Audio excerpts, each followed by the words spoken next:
Hi guys, welcome to today's video. Today we're going to be looking at a few things that happened this week in the news. A couple of cool articles that have some good news for people looking to buy a new Canon, say, not professional body, but like just below professional, just above amateur, in the middle there. So we've got a couple of news stories on that, so let's get straight into those articles right now. So the first news story here is actually some good news for new Canon cameras for a change. So R6 Mark III rumours, announcement very soon. The rumour is that it's going to be announced between now and the 15th of September, as in a soft showing of it's going to come out basically. So that's good, at least that means it'll be moving forward. I still don't reckon we'll see this until next year.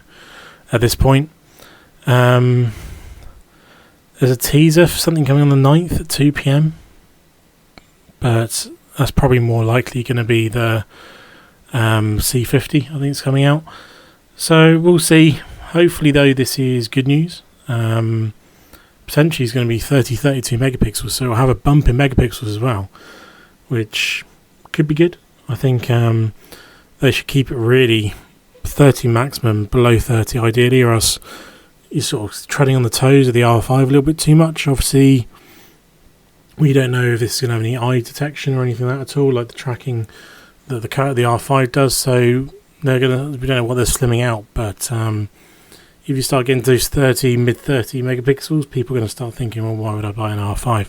So I think it's going to be definitely less than 30. I'd say probably still 24, just with a better sensor in it, but we'll see. Should find out hopefully in the next couple of weeks. The next new thing on the horizon is what I just mentioned, the C50. So this is what I think is going to be announced on the 9th. This is going to replace the R5C apparently. So it's going to be Canon's first consumer level 8K cinema mirrorless camera. So it's a big old step for them. So this is what we're expecting to see next week. It's going to be going up against things like the Sony FX3 and the FX30.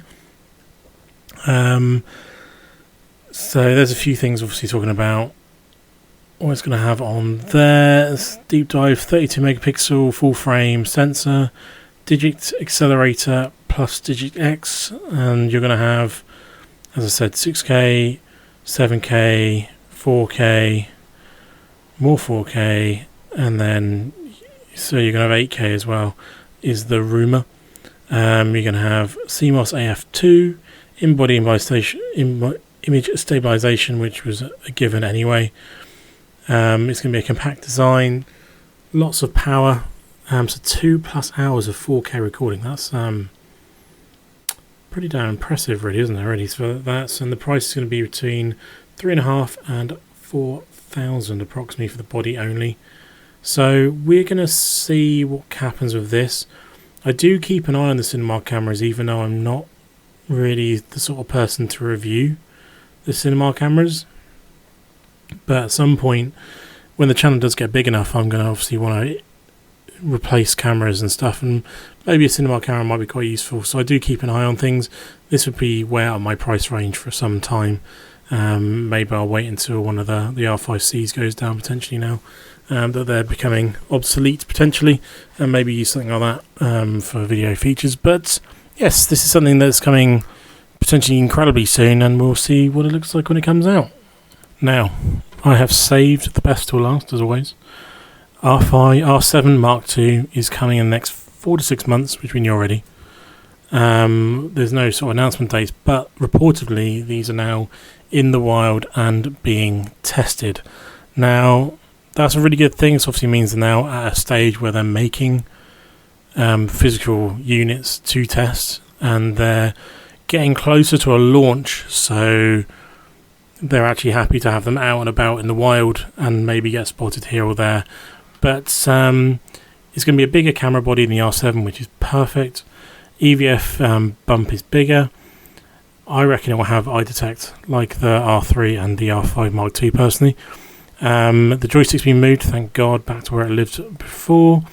The rear LCD appears to be a tilt up, tilt down, rather than a flipped one like current Canon cameras. They have made something a bit different like they usually do with an R7. It's an APS-C camera, which is great. You can use both RFS and RF lenses on there. Obviously you can use EF lenses with the adapter. There's going to be no top-down LCD. That's not surprising at all from this level of camera. There's no way to see if they remove the mechanical shutter, they're just silly, I think. So many people use the mechanical shutter at the moment. You don't need 40 frames per second, which is what this is rumoured to have. So for me, first curtain and the mechanical shutters is all I used on the R7. So we'll see what that comes with, but this is a positive step. That means that this is actually at that stage now where they're happy, say, for people to see them out in the wild. These obviously people aren't going to tell you anything about the camera. You can just visually see externally what the camera looks like, but it is that little jump forward, and we're now starting to see. So these cameras probably were due to launch at the end of this year, but with the tariffs and stuff that happened in America, they've probably bumped those back to see what the pricing looks like and see where everything settles. That's the reality of it, but there we are.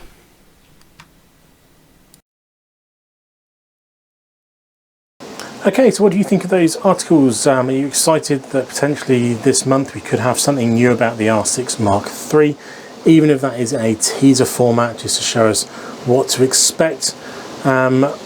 With the R7 Mark II, they're out there in the wild now, so keep an eye out at sporting events mainly, on any sort of wildlife videos you're watching. That some Canon sponsored photographers as well are obviously going to be using those cameras coming out fairly soon. You'd think so. Hopefully we'll get an idea of what that looks like, and if it is basically just using an R5 Mark II body. But really exciting news with that, so some actual progress is always good to see coming. Anything you're looking forward to coming out fairly soon from Canon, or anything you've seen last week that I've missed, please let me know down in the comments below, and I'll catch you next time. See you again soon. Goodbye.